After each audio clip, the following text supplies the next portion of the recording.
Bonjour Monseigneur Mika. Bonjour Anne-Rose. Nous voici presque arrivés au terme de cette semaine de pèlerinage à Rome. Vous êtes là avec 130 pèlerins du diocèse de Tarbes et Lourdes. Si vous voulez bien, on va faire un petit tour de la semaine. Ce qui s'est passé tout au long de cette semaine, on va pas pouvoir tout raconter parce qu'il s'est passé beaucoup de choses, mais on va essayer quand même de pointer du doigt des temps forts. D'abord, la belle chose à raconter, c'est que tout le diocèse était là au fond. Nous étions 130, mais tout le diocèse était présent.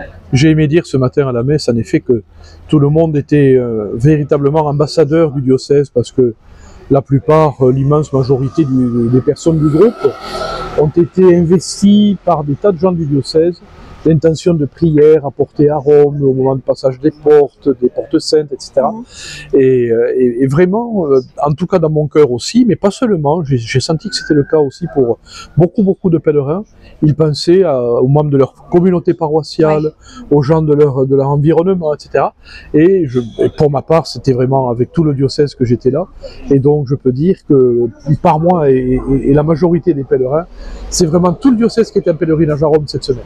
Un pèlerinage à Rome, c'est vraiment, alors vous avez eu l'occasion de le répéter plusieurs fois pour les pèlerins cette semaine, c'est vraiment se recueillir sur la tombe des deux apôtres, Pierre et Paul. C'est ça qui constitue vraiment les deux piliers d'un pèlerinage à Rome. Exactement. La tombe de l'apôtre Saint Paul dans la basilique Saint-Paul hors les murs, la tombe de l'apôtre Saint-Pierre dans la basilique Saint-Pierre, lieu à la fois de leur martyre et de leur sépulture, et depuis l'Antiquité chrétienne, l'objet du pèlerinage à Rome, puisque Pierre comme Paul sont vraiment les colonnes principales, on va dire, de l'Église, qui s'est répandue dans l'Empire romain et dans le reste du monde progressivement. Et donc Pierre, évidemment, avec la mission spécifique qui est la sienne, que le Christ lui a confiée, au bord du lac de Tibériade. Pierre, m'aimes-tu, dans ce dialogue absolument magnifique sur lequel j'ai eu l'occasion de revenir pendant ces jours de pèlerinage ici, ce dialogue entre Jésus et Pierre qui fonde la mission de Pierre, et depuis lors, ses successeurs. Dans ce même dialogue, je me souviens qu'au tout début de son pontificat, le pape François avait réuni dans la basilique Saint-Pierre, autour de l'autel de la confession, près de la tombe de l'apôtre, l'épiscopat italien, et leur avait fait une longue méditation, s'adressant à eux quelque part, finalement, Pierre, m'aimes-tu? Et s'adressant à eux, il leur disait, m'aimez-vous? Enfin, c'est dans cette relation privilégiée de Pierre au Christ qu'est fondée la mission de Pierre, de conduire toute l'Église, de paître le troupeau du Seigneur. Et voilà, et on vient en pèlerinage à Rome pour vraiment nous greffer à cette source originelle du Christ par l'apôtre Pierre et l'ensemble des apôtres qu'il symbolise finalement. Alors si on vient en pèlerinage à Rome cette année 2025, c'est aussi parce que évidemment c'est le jubilé, c'est une année jubilaire, et nous avons donc passé, comme de très nombreux pèlerins que nous avons croisés, les 4 portes saintes. Peut-être d'abord un mot justement pour dire qu'il y a 4 portes saintes et qu'elles sont ici à Rome et elles ne sont pas dans les diocèses comme on a pu voir dans d'autres jubilés. Le précédent jubilé, le jubilé de la miséricorde que le pape François avait voulu par exemple, des portes de la miséricorde avaient été ouvertes dans un certain nombre de lieux, d'églises remarquables, que les diocèses avaient choisis pour être des sanctuaires de la miséricorde, et ils avaient créé des portes saintes pour cette occasion. Et cette année, au contraire, pour l'année 2025, pour ce jubilé-là, il a été souhaité que seules les portes des 4 basiliques majeures de l'Église, c'est-à-dire les 4 basiliques papales qui sont à Rome, Saint-Jean du Latran, la cathédrale du pape, Sainte-Marie majeure, Saint-Pierre et Saint-Paul hors les murs, soient les seuls à ouvrir leurs portes saintes. Dans l'architecture des bâtiments, de ces basiliques que l'on a pu visiter, les pèlerins ont pu se rendre compte, en effet, repérer, identifier cette porte qui cette année est ouverte, mais qui habituellement est soigneusement fermée, voire même murée. Et elle n'est ouverte que pendant les années saintes. Et donc on a franchi les 4 portes saintes de l'année jubilaire. Alors avant d'expliquer un petit peu ce qui se passe et ce qu'on vit au moment des portes saintes, peut-être préciser aussi ce qu'est une basilique au fond. Comment on définit, qu'est-ce qui définit une basilique? Alors le terme nous vient de l'Antiquité gréco-romaine. Une basilique, c'est un lieu, un bâtiment qui est immense, très très vaste, pour accueillir beaucoup de gens, pour toutes sortes d'activités, que ce soit du commerce ou que ce soit un tribunal ou un bâtiment, voilà, qui a diverses fonctions. Mais le terme de basilique, à l'origine, désigne d'abord l'architecture, la forme du bâtiment, destinée à accueillir énormément de monde.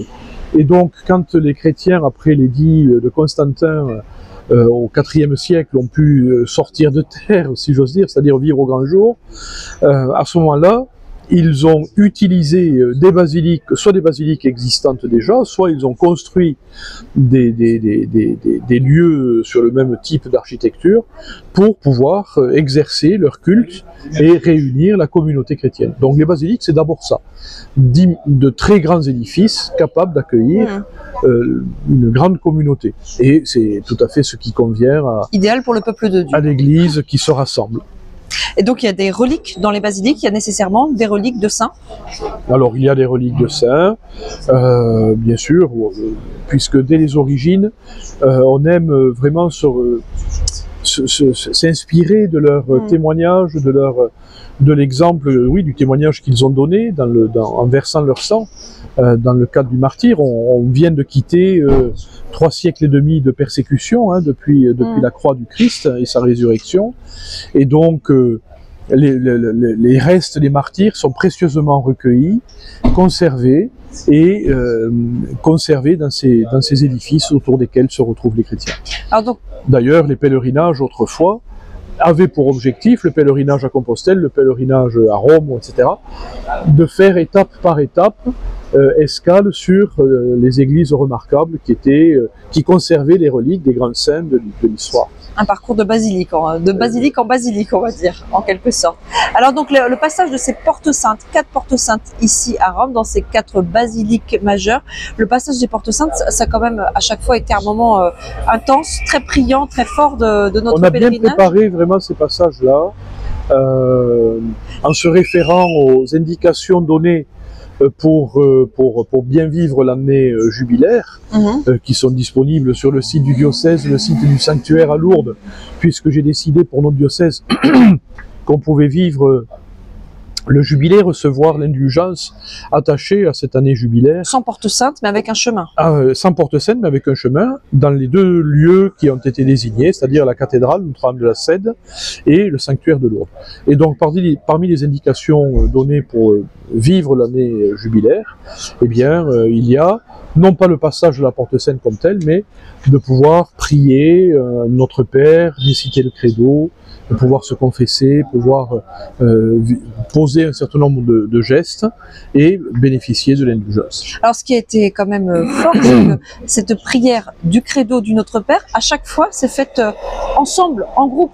Alors après, évidemment, quand on passe la porte, on est seul, avec ses propres intentions, en silence, bien sûr, mais avant, on a prié à chaque fois tous ensemble, le credo, le Notre Père. Voilà, notre groupe était réparti en 3 sous-groupes, on va dire, en 3 bus, et chaque groupe était appelé à passer chaque porte vraiment ensemble, et à se disposer par la prière, avant le passage de la porte, qui lui-même se faisait en silence, et chacun passait en touchant la porte, voilà, en prenant un tout petit temps pour confier au Seigneur vraiment et à sa grâce particulière en cette année jubilaire et au moment où on passe une porte sainte, les intentions qu'il porte et pour lesquelles chacun a souhaité s'inscrire à ce pèlerinage, ou les intentions qui ont été confiées par des paroissiens ou par d'autres personnes. Oui, et il y en a eu beaucoup d'intentions de prière amenées depuis la Bigorre et les 4 vallées jusqu'ici à Rome.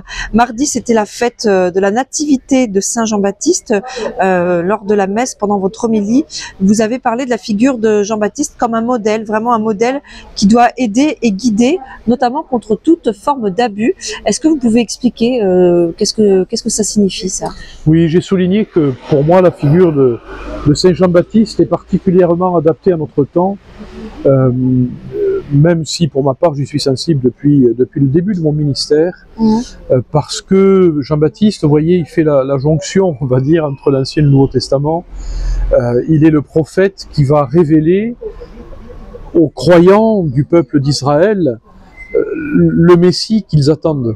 en la personne de Jésus lorsqu'il se présentera pour être baptisé au Jourdain. Et Jean-Baptiste, sa mission a été d'être le précurseur, de préparer les chemins du Seigneur, comme on le dit, c'est-à-dire de prêcher un baptême de pénitence, de conversion, changer vos cœurs pour être disposés à accueillir, ça y est, le Messie, le Sauveur qui vient. Les temps sont accomplis, ça fait 2000 ans qu'on l'attend, et ça y est, il va arriver, quoi. Et lorsque Jésus apparaît, vient demander le baptême que donne Jean-Baptiste, il va le désigner, puis se retirer. Et toutes les personnes qui s'étaient attachées à Jean-Baptiste et à sa prédication, et qui même certaines pensaient qu'il était lui le Messie, Jean-Baptiste les détourne de lui pour les greffer au Christ, et lui s'efface, il ne fait pas écran. Et pour moi, depuis mon ordination diaconale, Jean-Baptiste est vraiment un modèle de ce que doit être un diacre, un prêtre, et encore plus, je dirais maintenant, un évêque. C'est-à-dire que les gens ne soient pas attachés à sa personne, mais par son ministère, et y compris par des liens humains. Mais le but, c'est d'attacher les gens à la personne du Christ. C'est lui le Sauveur. Voilà. Alors pour moi, ce modèle, pour tout pasteur, mais j'ai élargi le champ, aussi pour tout éducateur, catéchiste, animateur de jeunes, pour tout parent même, c'est de préparer la rencontre avec celui qui donne sens à la vie et qui va la rendre heureuse. Et moi, je dois m'effacer lorsque, ça y est, la greffe a pris. Je ne dois pas rester là et capter les gens sur ma propre personne. Et j'ai élargi encore en prenant l'exemple de personnes qui, dans l'Église, dès lors qu'elles exercent un service ou une responsabilité, ont tendance à s'accaparer cela, oui, à ne pas lâcher, à attirer les gens à eux, etc., etc. Et vraiment, je pense que cette façon de faire est le nid favorable à la commission d'abus de toutes sortes. Et Jean-Baptiste est une figure qui, si on limite, peut nous protéger de cela. Alors, tout au long de la semaine, il y a eu beaucoup de temps forts. Mercredi, c'était l'audience. L'audience, comme toutes les semaines.